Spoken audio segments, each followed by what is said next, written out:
शुभ प्रभात प्यारे विद्यार्थियों। आज की हैप्पीनेस क्लास में आप सभी का स्वागत है। आशा करती हूँ आप सभी अपने घरों में सुरक्षित होंगे और खुश होकर अपनी पढ़ाई कर रहे होंगे। मैं रेखा सिंह आज आपके लिए लेकर आई हूँ एक और नई हैप्पीनेस की कहानी। तो आप सभी तैयार हैं हैप्पीनेस की कहानी सुनने के लिए? आज की हमारी हैप्पीनेस कहानी है प्राची में बदलाव। अब प्राची में कौन कौन से बदलाव आते हैं ये तो कहानी पढ़ने के बाद ही हमें पता चलेगा।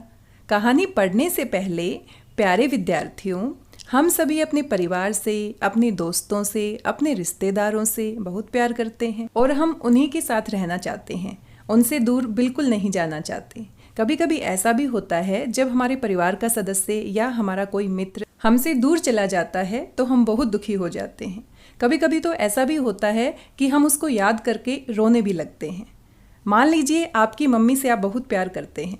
आपकी मम्मी 2 दिन के लिए किसी काम के लिए बाहर गई है और आप उनको याद करके इतना दुखी हो जाते हैं कि आप अपनी मम्मी की याद में रोने लगते हैं। इसी प्रकार हमारे स्कूल में हमारा कोई मित्र होता है और वो अगर कहीं चला जाता है या कुछ दिनों के लिए नहीं आता है तो हम उसको याद करके दुखी रहते हैं, क्लास में हमारा मन भी नहीं लगता। प्यारे विद्यार्थियों, ऐसा ही कुछ हमारी प्राची के साथ हो रहा है। आइए देखते हैं प्राची के साथ क्या क्या होता है और किस तरह के बदलाव वो महसूस करती है। चलिए पढ़ते हैं हमारी कहानी प्राची में बदलाव। माँ, मेरी प्रिय सहेली शालू के पापा ने कहा है कि उसका ट्रांसफ़र अब उनके गांव में ही हो गया है। शालू को भी गांव के स्कूल में एडमिशन लेना होगा। प्राची ने रोते हुए अपनी माँ को बताया। प्राची और शालू 4th कक्षा की विद्यार्थी थी। दोनों में बहुत गहरी दोस्ती थी। अपनी पक्की सहेली से बिछुड़ने के बारे में सोचते ही प्राची और उदास हो गई। अगले दिन शालू स्कूल नहीं आई। कक्षा टीचर से पता चला कि शालू के पापा ने उसका नाम विद्यालय से कटवाकर गांव के विद्यालय में लिखवा दिया था। इतनी जल्दी ये सब हो जाएगा, प्राची को इस बात का एहसास न था। उस दिन प्राची ने किसी से भी बात नहीं की। घर पर भी प्राची का व्यवहार कुछ बदला हुआ सा था। प्यारे विद्यार्थियों, हमने देखा प्राची की सहेली शालू के पापा का ट्रांसफ़र हो गया है और ट्रांसफ़र होने की वजह से शालू अब प्राची के साथ स्कूल में नहीं पढ़ सकती। उसका एडमिशन गांव के स्कूल में करवा दिया गया है। इस बात को लेकर प्राची बहुत दुखी है और साथ में उसका किसी भी काम को करने में मन नहीं लग रहा। उसके व्यवहार में बदलाव आ गया है। आइए देखते हैं आगे प्राची के साथ और क्या क्या होता है।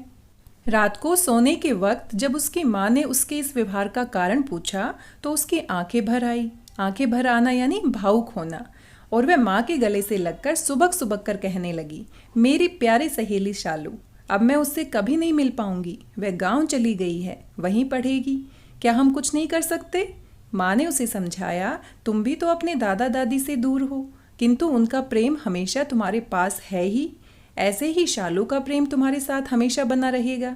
तुम उसे पत्र लिख सकती हो, उसके लिए मिस यू कार्ड बना सकती हो या फ़ोन पर उससे बातें कर सकती हो। तुम नए मित्र बनाओ। माँ की ये बात सुनकर प्राची खुशी खुशी शालू के लिए एक मिस यू कार्ड बनाने लगी। प्यारे विद्यार्थियों, आपने देखा, अगर हम किसी से प्यार करते हैं और वो हमसे बिछुड़ जाता है या दूर चला जाता है तो इसका मतलब ये नहीं है हमारा प्यार कम हो जाता है। अब शालू और प्राची अच्छी दोस्त थी, दोनों आपस में बहुत प्यार करती थी, लेकिन माँ ने समझाया कि कोई दूर चला जाता है तो उससे उसका प्यार कम नहीं होता है। हम उसको पत्र लिख सकते हैं, उसके लिए कार्ड बना सकते हैं और आजकल तो हम फ़ोन पर भी बात कर सकते हैं और इस तरह से हम जिससे भी दूर हुए हैं उसके साथ हमेशा रिश्ता बनाकर रख सकते हैं।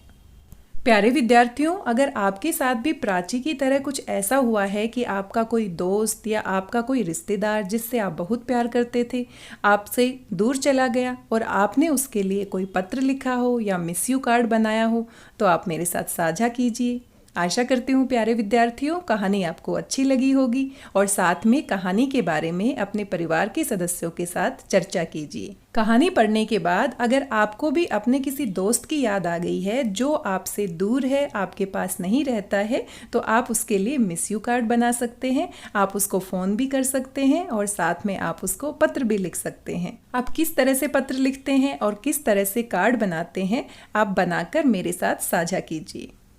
साथ ही इन प्रश्नों के बारे में सोचिए और उत्तर देने की कोशिश कीजिए। क्या आपका कोई प्रियजन कभी आपसे दूर गया है?